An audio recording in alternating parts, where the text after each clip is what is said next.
What's up, Soulcon guys? Happy to be back again. Talk about our fourth installation of Witness Building and faith sharing videos. This time I want to look at one single verse out of 1 Corinthians chapter 3, verse 7. We talked about it one or two videos ago. I just want to touch on it one more time and unpack it just briefly a little more here. Verse 7. So neither he who plants nor he who waters is anything, but only God who makes things grow. When you guys are out there and you're sharing your faith, when you're handing out tracts during the challenge, when you're building relationships with individuals, there's this sense of accomplishment that comes when you make some headway with an individual.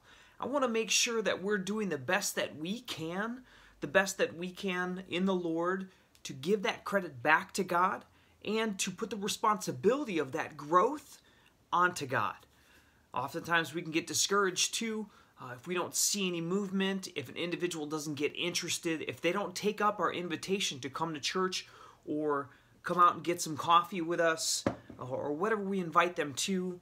It's easy to get discouraged. It's easy to feel bad about the progress, and the adversary can get in your ear and in your head and start trying to discourage you and break you down. But I want you to come back to verses like this in 1 Corinthians 3, verse 7, which says, so neither he who plants nor he who waters is anything, but God who makes things grow.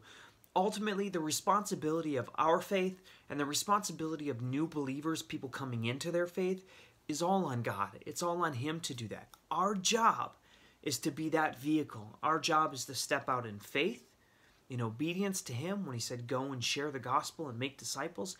That's our part. Now God does His part. So when you've planted your seed, when you've stepped out, when you've preached the gospel, when you handed out your tract, when you started building relationships, give that back to God and remind yourself that it's Him who creates the growth. It is not us that does it. That is not our job. That's not our responsibility.